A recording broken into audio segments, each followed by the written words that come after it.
मी Mozilla Firefox browser वापरला आहे. क्रोममधून होत नसेल तर मोझिला फायरफॉक्स ब्राउझर वापरू शकता. त्यानंतर अशा पद्धतीने पेज ओपन होईल, ज्यामध्ये तुम्हाला प्लीज नोट, कृपया लक्ष द्या, हे सगळं वाचून घ्या एकदा.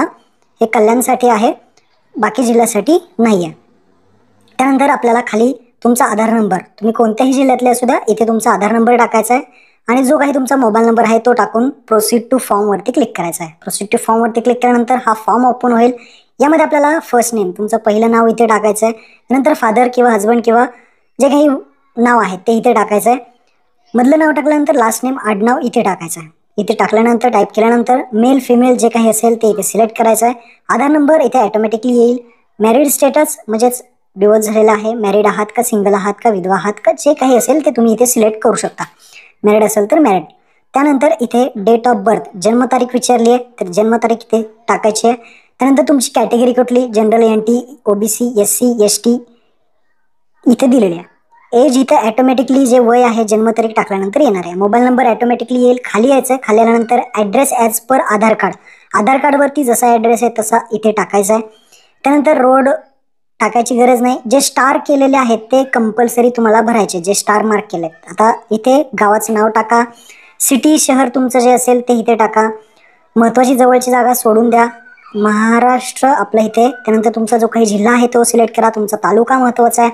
तालुका जो असेल तो इथे व्यवस्थित सिलेक्ट करा. तुमचं जे काही पोस्ट ऑफिस आहे ते व्यवस्थित टाका, म्हणजे तुमचा पिनकोड ऑटोमॅटिकली इथे येईल.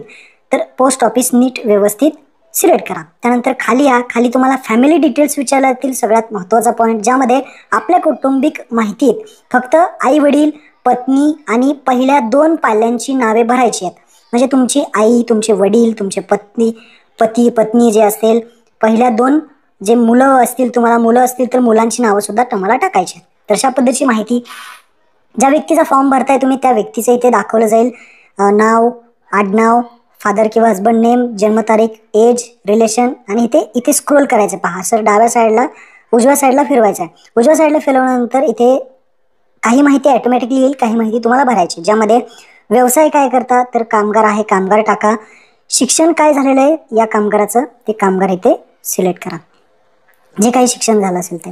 त्यानंतर नॉमिनी इथे काहीच करायचं नाही. त्यानंतर आपला डायरेक्टली इथे काय करायचं आहे, काही अजून काही टाकायचं नाही, फक्त ॲड मोर आणखी जोडावरती क्लिक करायचं आहे. आणि जो काही फॅमिलीतला अजून कोणता मेंबर असेल, पती असेल, पत्नी असेल, मुलं असतील, त्यांची नावं टाकायची आहेत. नाव, आडनाव, फादर किंवा हजबंड नेम, जन्मतारीख टाकायची आहे.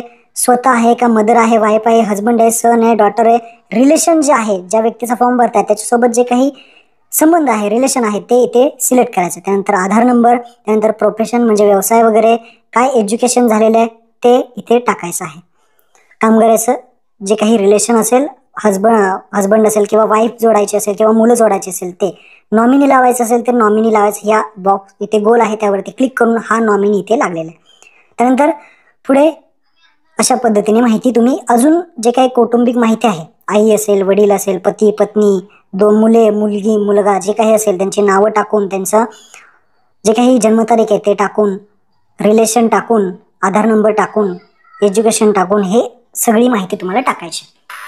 कौटुंबिक माहिती जी आहे ते व्यवस्थित भरायची आहे.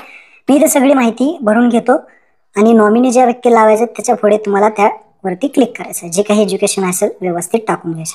अशा पद्धतीने हे फॅमिलीचे डिटेल्स व्यवस्थित भरून घ्यायचे. आता मी फॅमिलीचे डिटेल्स भरून घेतलेले आहेत. त्यानंतर आपण पुढे खाली आलेलो आहोत. खाली आल्यानंतर एम्प्लॉयर डिटेल्स आहे, म्हणजे नियोक्ता, म्हणजे जे काही 90 दिवसाचं प्रमाणपत्र तुमच्याकडे आहे ते आपल्याला त्याची माहिती द्यायची आहे. आता त्या 90 दिवसाच्या प्रमाणपत्रामध्ये बघायचं आहे आपल्याला की कामगारांच्या कामाचे स्वरूप जे काय असेल. आता त्याच्यामध्ये भरपूर आहे, जसं की ऑल टाईप हेल्पर असेल, त्यानंतर प्लंबर असेल, कारपेंटर असेल, इलेक्ट्रिशियन असेल, कुठलं अदर वर्कर असेल, असे भरपूर ऑप्शन आहेत. तर यापैकी कुठलं दिलेलं आहे हे ट्रान्सलेट करू शकता. जर तुम्हाला कळत नसेल तर हे इंग्लिश टू मराठी याच्यातलं काय आहे ते ट्रान्सलेट करून तुम्ही ते ऑप्शन शोधायचं आहे. कारपेंटर आता मी इथे सिलेक्ट केलं आहे. तसंच टाईप ऑफ आता इश्युअर, आता जारी करण्याचा प्रकार. आता जे काही 90 दिवसाचं प्रमाणपत्र आहे तुम्हाला कुणी दिलेलं आहे, काम केलेल्याचं, कॉन्ट्रॅक्टरने दिलेलं आहे, डेव्हलपरने दिलेलं आहे, ग्रामसेवकाने दिलेलं आहे, का म्युन्सिपल कॉर्पोरेशनने दिलेलं आहे, का दुसरी ऑथॉरिटी कोणती असेल का नाका कामगार यापैकी कोणी दिलेलं आहे? तर मला दिलेलं आहे कॉन्ट्रॅक्टर डेव्हलपर, तर मी कॉन्ट्रॅक्टर डेव्हलपर सिलेक्ट केला. तुम्हाला ग्रामसेवकाने दिलं असेल तर ग्रामसेवक सिलेक्ट करू शकता. आता इथे येतं जारी करण्याचा नोंदणी क्रमांक, रजिस्ट्रेशन नंबर. आता जे काही प्रमाणपत्र आहे आपलं, जे प्रमाणपत्र आपल्याला दिलं आहे त्यामध्ये नोंदणी क्रमांक लिहिलेला असतो. ज्यांनी आपल्याला प्रमाणपत्र दिलेलं असतं, कॉन्ट्रॅक्टर असेल, डेव्हलपर असेल, जे काही ग्रामसेवक असेल किंवा कॉर्पोरेशन असेल ज्यांनी दिलाय, तर इथे नोंदणी क्रमांक दिलेला असतो. जो काही नंबर आहे इथला, हाच नंबर आपल्याला इथे टाकायचा आहे. कुठे टाकायचा आहे? तर जे आता मी तुम्हाला ऑप्शन आहे नोंदणीचा क्रमांक ते इथं, तर यातली सगळी माहिती आपल्याला आता तिथे टाकायची. इथे पहा नोंदणी क्रमांक म्हणजेच रजिस्ट्रेशन नंबर. जो कोणी कॉन्ट्रॅक्टर, डेव्हलपर किंवा ग्रामसेवक असेल त्याचा नोंदणी क्रमांक येतं. त्यानंतर जावक दिनांक सुद्धा त्या प्रमाणपत्रावरती तुम्हाला सगळ्यात पाहायला भेटेल. त्यानंतर डिस्पॅच नंबर, जावक क्रमांक सुद्धा त्याच्यामध्ये पाहायला भेटेल. मॅन्डेटरी नाही आहे, नसेल तर सोडून द्या. त्यानंतर नेम ऑफ कॉन्ट्रॅक्टर डेव्हलपर, जे काही ठेकेदार असेल, कॉन्ट्रॅक्टर असेल त्याचं जे काही नाव आहे ते तुम्हाला विचारलंय. जावक क्रमांक असेल तर टाका, नाही तर सोडा. नेम ऑफ कॉन्ट्रॅक्टर म्हणजे डेव्हलपर, ठेकेदाराचं जे काही पूर्ण नाव आहे ते जसं त्या सर्टिफिकेट प्रमाणपत्रावरती आहे त्या प्रमाणपत्रावरचं टाकायचं आहे. त्यानंतर डिस्ट्रिक्ट ऑफ एम्प्लॉयर, जो कोणी कॉन्ट्रॅक्टर आहे तो कोणत्या जिल्ह्यातला आहे त्याचा जिल्हा तो तुम्हाला त्या 90 दिवसाच्या प्रमाणपत्रावरती त्याच्यामध्ये सगळा लिहिलेला आहे. जिल्हा असेल, तालुका असेल, तो इथे व्यवस्थितरित्या सिलेक्ट करायचा आहे. तालुका सगळ्यात महत्त्वाचा आहे, कारण सुविधा केंद्र तालुक्यालाच असणार आहे, तिथे आपल्याला जावं लागणार आहे, अपॉइंटमेंट घ्यावी लागणार आहे. तालुका निवडल्यानंतर खाली यायचं आहे, कृपया पडताळणीसाठी तुम्हाला भेट द्यायची असेल योग्य तालुका केंद्र निवडा. आता इथला आपला तालुका पुन्हा एकदा पडताळणीसाठी तालुका केंद्र सिलेक्ट करायचं आहे. इथे आपल्याला जायचं आहे आपले डॉक्युमेंट दाखवण्यासाठी. आता आपल्याला डॉक्युमेंट अपलोड करायचे आहेत. JPG, PNG, PDF मध्ये जास्तीत जास्त 2 MB मध्ये अपलोड करू शकता. पहिला आहे आधार कार्ड, तर ब्राउजवरती क्लिक करायचं आहे.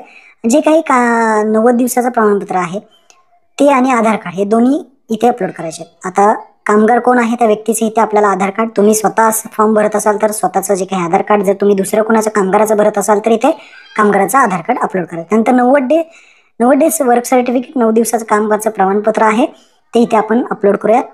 अपलोड झालेलं आहे.